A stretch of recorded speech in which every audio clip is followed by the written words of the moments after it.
In the days of old, in the land of Israel, there arose a great warrior named Goliath, whose height and might were the stuff of legends.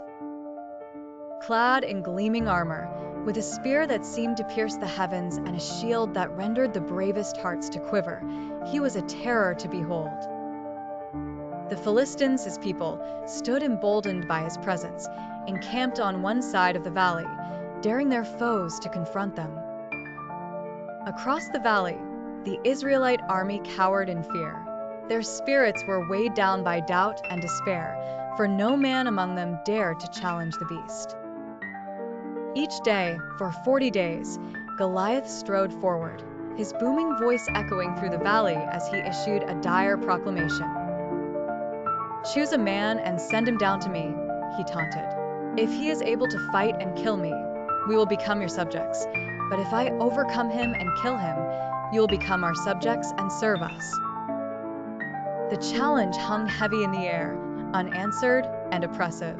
Among the Israelites, there was a shepherd boy named David. He was diminutive in stature and youthful in years, but his heart harbored a courage unfathomable. David was the youngest son of Jesse, and he had been sent to the camp by his father to bring provisions to his older brothers who served in the army. On that fateful day, as David arrived with his parcels, he heard the voice of Goliath, a voice that seemed to shake the very firmament. His brothers sought to send him away, fearful for his safety, but David was undeterred. His spirit burned with righteous indignation. "Who is this uncircumcised Philistine that he should defy the armies of the living God?" he declared. The words reached King Saul, who summoned David to hear his plea. Before the king, David spoke with a fervor uncharacteristic for one so young. "Let no one lose heart on account of this Philistine. Your servant will go and fight him," he said. King Saul, taken aback, offered his own armor to the boy, but David rejected it. The weight and size were cumbersome, for David trusted not in the trappings of war, but in the strength of his faith and the skill in his hands. With his staff in hand and 5 smooth stones chosen carefully from the brook, David approached the battlefield. Goliath's laughter rang out as the giant beheld the unarmed youth. "Am I a dog, that you come at me with sticks?" he roared, cursing David by his gods.